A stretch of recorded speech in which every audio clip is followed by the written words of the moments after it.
So this is my speech to stop procrastination, and I titled it, Why the Time is Now and Will Only Be Now. Procrastination. We let it become a problem in their lives. How does this happen? Like with many things, including the consumption of water, most things are good in moderation, so to speak. This can be broadened into a much bigger topic, but today I'm focusing on procrastination. We procrastinate and put things off for many reasons. According to WebMD, the things people put off tend to be boring, hard, time-consuming, or maybe they lack meaning to us. We worry that the results won't be perfect. This was written in 2014 by Paula Spencer Scott. Some justifiable reasons are that we are sick or that family or unforeseen emergencies have come up. Some unjustifiable reasons are that we are tired, lazy, and don't feel like doing our responsibilities. Sure, we all have those days, but when it becomes a pattern and days pass before you get what is needed to be done, you are in the process of forming a habit. After a specific amount of time has passed and you get into a pattern, your brain can become altered and a habit is formed, which now seems like a regular routine. So now you have this habit of procrastination formed. You have a huge project due in school and there is a deadline. Luckily, the instructor gives you a month to complete the assignment. You could go home and start working on it immediately, but who seriously does that? Maybe some, but some of us are excellent procrastinators and wait until the last minute, am I right? Some even claim they work better under stress. I found a statement online saying procrastinators may say they perform better under pressure, but more often than not, that's the way of justifying putting things off. This was from Psychology Today. We all come up with different reasons as to why we think it's okay to put certain things off. Let's talk about that hypothetical assignment that we may have due in school. You had 4 weeks to complete it.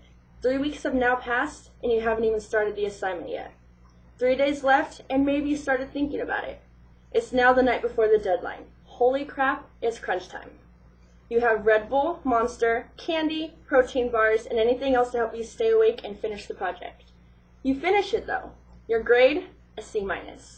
Not bad for a 12-hour time frame, but can you imagine that A if you had given yourself more time to work on it? You see how procrastination is not a good thing. You can hinder your education by not getting the best grades. You lose sleep, binge on energy drinks, which isn't that healthy to begin with. You settle for less and don't push yourself. You see this pattern? One habit of procrastination can force these or other habits in your life. Eric Jaffe wrote an article for the Association of Psychological Science saying, in research settings, people who procrastinate have higher levels of stress and lower well-being. This makes sense since procrastination can bring on a whole new set of worries and harm to your body.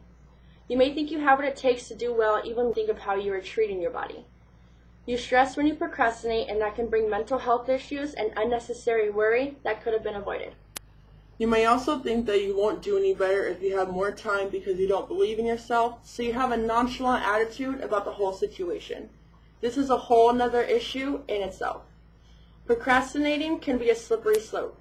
We all know that breaking a habit is not as easy as forming a habit. According to Philippa Lally, she is a health psychology researcher at University College of London. She found that, quote, on average, it takes more than 2 months before a new behavior becomes automatic. 66 days to be exact.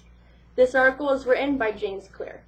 You have to retrain your brain and literally alter your brain functionality. Joseph Ferrari, a professor of psychology at DePaul University, told Psychological Science, quote, to tell the chronic procrastinator to just do it would be like saying to a clinically depressed person, cheer up. This was found from TheAtlantic.com by Derek Thompson in 2014. It's easy to say you have to do something, but it's harder to put the time, effort, and work into getting the job done. But this is what successful people do. Yes, successful people can procrastinate, but what makes them successful is they don't procrastinate on everything. They understand one must accomplish tasks they don't like doing. A habit has not been formed in that area, so they set their deadlines and get what is needed to be done. Yes, stress can still occur, but life can be extremely stressful, full of ups and downs and full of the unknown. Why procrastinate and make that worse? You know what is expected of you and what needs to be done. Why not do it early, avoid the stress, and use that new free time for anything you like? I found a great quote online, and it says, "Procrastinators squander the most precious asset a human can have, time." This was said by Phil Stutz and Barry Michaels in 2014. Time is precious, time is valuable, time is money. To put things off is only harming yourself in many areas. If you don't procrastinate, you give yourself the freedom of time and to worry about other things in your life. Even if it's stressing about work, just think you took a load off of stressing about a school project. Go you. Life is stressful. You have the ability to help pick and choose what to stress about. Let's not make procrastination one of those stressors. Thank you.